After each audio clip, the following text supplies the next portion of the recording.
the referendum question, do A, B, C, and D. My lords and my ladies, this, in our view, is an inappropriate application of the Constitution. And my lords and my ladies, I am not alone in saying that.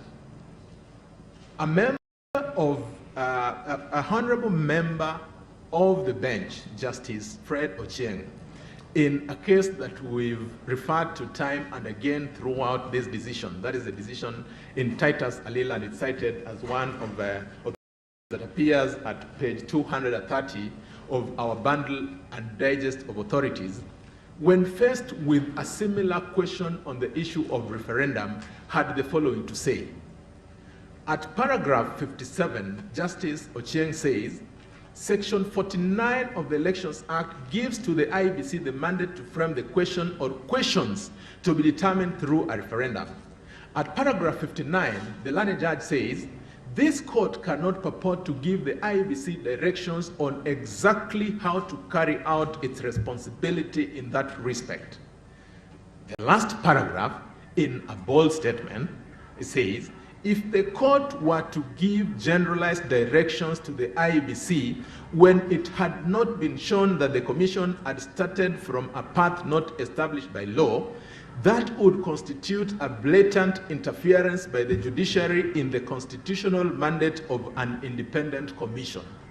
My lords and my ladies, that decision was presented before the learned judges of the Superior Court. We have seen the declaration that they made. We leave it to you, my lords and my ladies, to make a determination. On my feet, my lords and my lady, I would want to make a plea that on that question, and it reminds me or takes me back to the to the question that Justice Gatemu Kairu asked. When faced with such a situation, would it not be right to have a setting where there is a harmonious way of facilitating institutions to work with what I would call clear directions from courts in terms of court judgments? My lords and my ladies, what am I saying? I'm saying it places independent institutions in very awkward positions when today there is a judgment that could come from Judge X in a place Y. Tomorrow, another decision touching on the same issue, constitutional interpretation, again from another judge. It leads to a situation where we will be forum shopping. My lords and my ladies, that is not the sort of practice that we want. In fact, as a practitioner of law, my lords and my ladies, I've been put in a place where sometimes it is difficult to even advise a client. You advise, you give a written opinion, but you must timestamp it. Why? Because if you don't timestamp it and issue a disclaimer that my opinion is valid up to the time I'm signing this decision, another contrary decision will come from somewhere. And my lords and my ladies, you'd be accused of having misled an institution.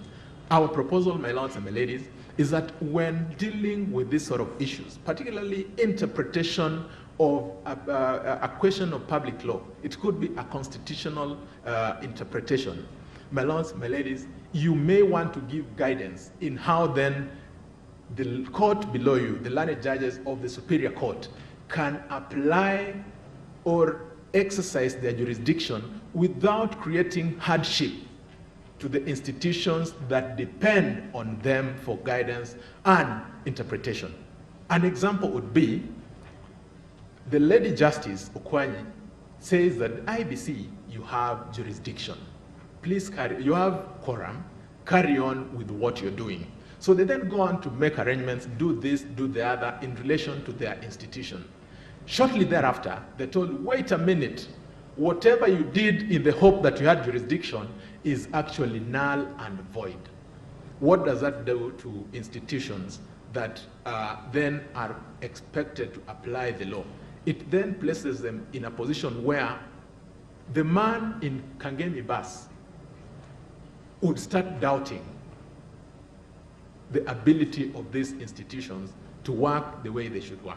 So it is a really important question to ask. Let us have, my lords and my ladies, a Titus Alela moment. Let's have a guidance on this very pertinent issue. My lords and my ladies, with that, I think I'm only left with 15 minutes. permit me to allow my learned friend, Mr. Moses Kipkogei, to address you on the other matters. I'm most obliged for your patience. Thank you.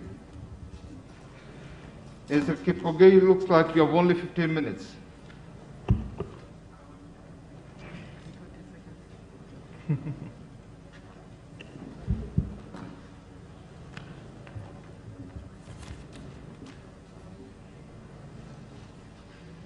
My Lord and my ladies. Just state your name for record, and you may want to lift up, to raise the microphone. My name is Moses Kipkogei. I join Attorney General Emeritus, Professor Muigai, and Mr. Gumbo in appearing for the IEBC. I will try my best in the remaining time. Are you able to adjust the microphone so that it is kind of, yes. It's an issue to do with height, my Lord. I should perhaps have had a longer podium. My Lord, I will address my Lord on 3 elements which arise from the decision of the Superior Court in relation to the declaratory reliefs which were granted by the court. And that relates, my Lord, to declaration number 11, declaration number 12, and declaration number 17, which are contained at pages 7167 and 7168 of our bundle of our record of appeal. My Lord, those 3 declarations relate to the legal regime applicable for purposes of conducting a referendum and the finding in relation to the administrative guidelines which were issued by the IEBC to govern the process. I note, my Lord, that Malanet seniors who've addressed you ahead of me have touched on those, and I will try to touch on areas which they did not touch on. But before I do so, my Lord,